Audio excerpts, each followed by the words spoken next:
Hey everyone, what is up? Welcome back to my channel. If you've watched my last video, you know how I talked about I wanted to do another video using the Anastasia Beverly Hills Sultry palette because I think this palette is freaking gorgeous. I think it's so pretty. I am sick right now, so I did a little bit more minimal makeup today, but I wanted to do something like neutral-ish for the eyes, and I did use this palette and another palette that we're going to talk about today. If y'all have taken a gander on my channel, you should know that my comparison videos typically do the best.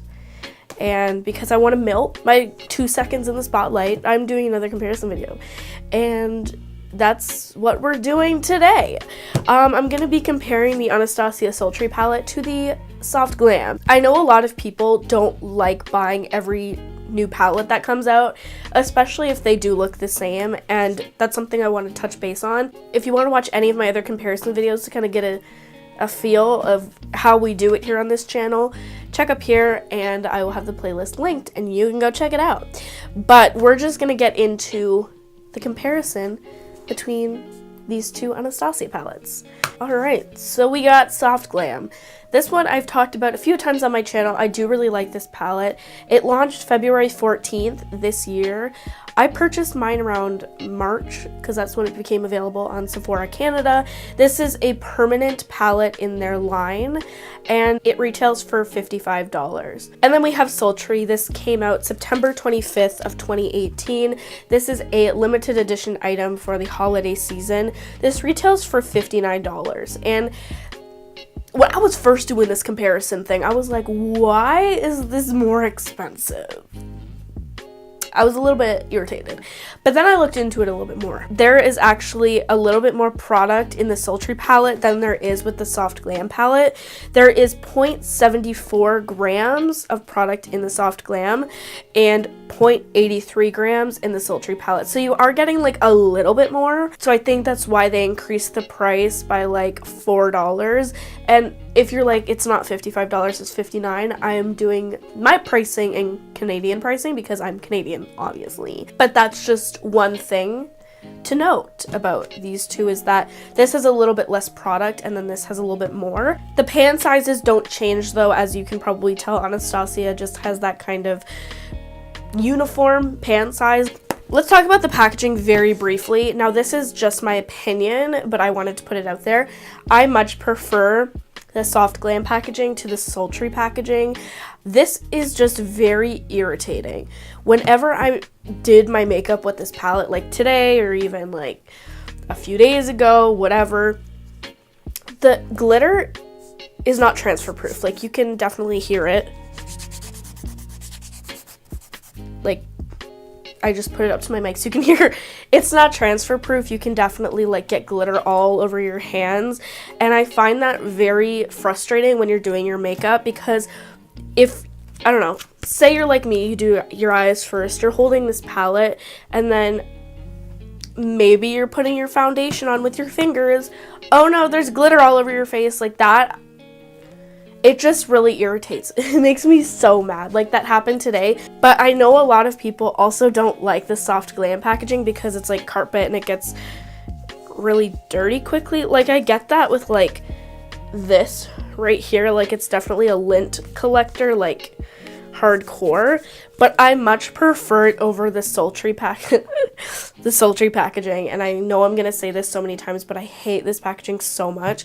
I also think it looks like a lot cheaper compared to the Soft Glam. Like for me, this is just kind of like classic and kind of sleek in a way, but then this is something I feel like I would find for like $15 at like a Marshall's or a Winners. Like I don't know. Okay, now we're gonna get into the shade comparisons because that's what y'all came for. So the first color we have is Tempura from Soft Glam and Fresh from the Sultry palette.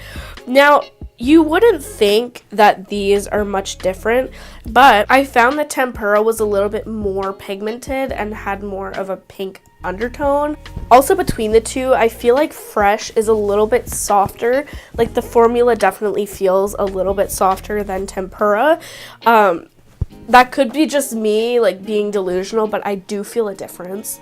The next similar shade that I noticed was Birch from the Sultry palette and Burnt Orange from the Soft Glam palette. They do look very similar in my opinion. Birch just pulls a little bit more brown, but Burnt Orange obviously is a little bit more orange. But they do have the same kind of depth level. And I feel like if you were to blend them out, you wouldn't be able to tell a difference between the two. It's kind of just the undertone that's different, but I don't see a difference on the eyes. Now we have Bronze from the Soft Glam palette and Steampunk from the Sultry palette. I found myself very interested by. I find that these colors look almost identical, except again the undertone is very different. Bronze is a little bit more golden, where I find Steampunk pulls a little bit coppery, but like again, I can't see a difference, like unless you're like me and like doing this comparison video, you look extremely hard.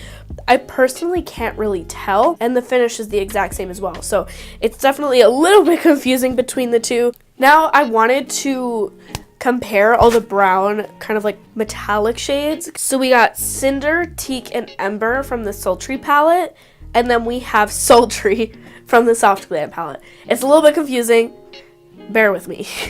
So these are what all the brown shades look like. I personally,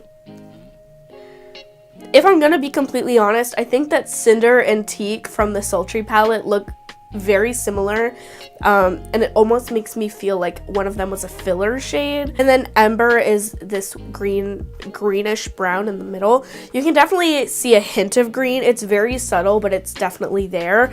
And then we have Sultry from the Soft Glam palette. This one is kind of just like a basic brown. All the metallic browns, in my opinion, kind of look the same. There's just a little bit of a difference. I find that they're all kind of like different coppery tones. Like we have a golden copper, a brown copper, and a red copper. Now this one had me confused. I was so confused, and I don't understand why. The only shade that was similar between both the palettes was Noir and Noir, like literally the exact same shade. It's a permanent one in the the single shadows. You can buy a single of it, but I wanted to compare these shades just for shits and giggles, so I did. They're different. 100% they are different. They're not the same. So Noir from the Anastasia palette. Okay, I'm gonna show you both of them. So I swatched them the same amount. You can even see a difference on my fingers right here. This is Noir from the Soft Glam palette, and then this is Noir from the Sultry palette. I'm going to swatch both of them right here. Those are completely different formulas. You cannot tell me these are the exact same. Like, what? Like, the one from the Soft Glam just feels like 10 times drier. It's definitely more chalky. From the Sultry palette, you can see that the pigment is there. It's so pigmented. It's extremely soft. I don't know. I just think that they improved their quality. I think that's also why they might have upped the price. That has me, like, so confused. I'm, like, questioning everything. Like, conspiracy. Shane Dawson entered the chat, like, what? That is so, like, it's so weird. I don't get it. They are the same color, obviously formulated different, but one of them, like, what? I don't. Soft Glam just looks so ashy. Like, Noir from the Soft Glam palette looks ashy as hell, but Noir from Sultry looks bomb.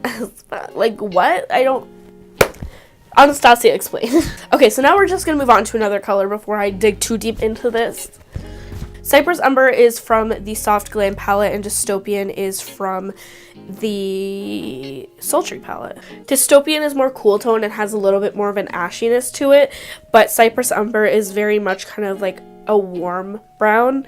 It doesn't have any red tones. It's like a warm neutral brown, if that makes any sense. It just has a really nice depth to it that makes it feel like really nice, warm, and comforting, like some hot chocolate. Like, you know. The next color I want to talk about is Rose Pink from the Soft Glam palette and Rose Quartz from the Sultry palette. So Rose Pink feels more of like a satin. Like, it's not really a metallic. It has much more of a different formula than Sultry or Bronze from the Soft Glam palette, which is actually like a true metallic shade. I would almost call it titanium from Anastasia. And then we have Rose Quartz, which feels exactly like sultry and bronze, kind of that metallic formula. You can definitely see rose pink is not as metallic as rose quartz.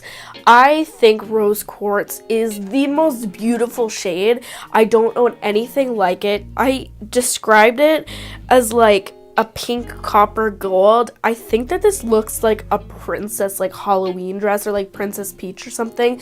It is so pretty, but like for pink shades, they don't really look the same.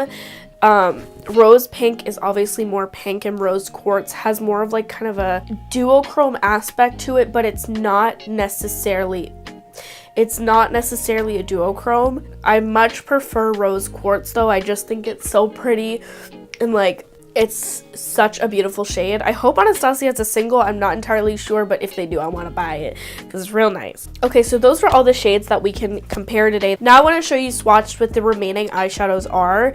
For me, when comparing a palette and deciding which one I would buy if I didn't have both of them, I really go off of the eyeshadows that are original to each palette. That kind of signifies which one I would be more inclined to buy.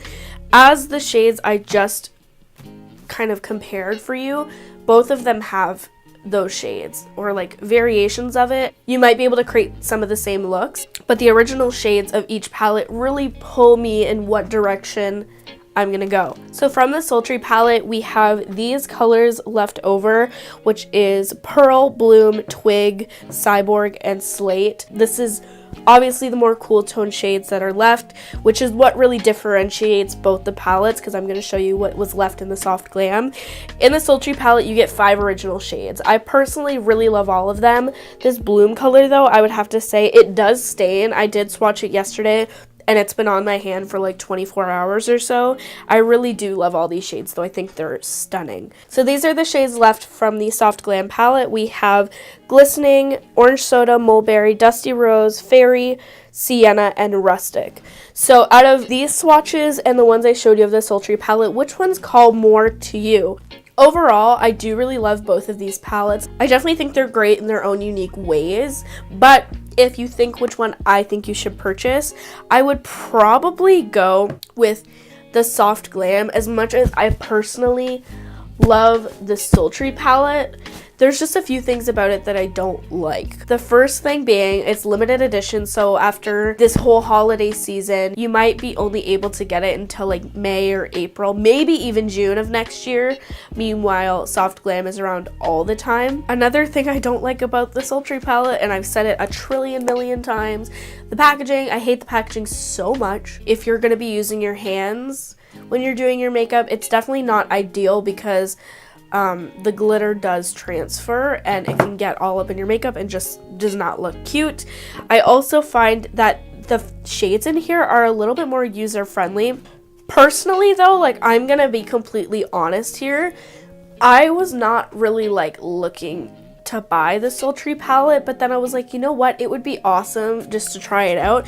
And while I do love it now, like I do love it, I wouldn't be sad if I didn't get it, you know? And I also feel like people are more drawn to this one anyways. Now, that being said, that is my opinion. There are a lot of factors to decide what you would like in a palette. And that's why I like to film these videos, because I really like to show the difference between both of them, and then you can decide for yourself which would suit you best. But yeah, I hope you guys enjoyed this video and found it informative. If you did, please make sure to give it a thumbs up. It lets me know that you guys like these videos. Also, let me know in the comments down below which palette you think you would be more inclined to buy. I'd love to know. And with that being said, I will see you guys in my next video.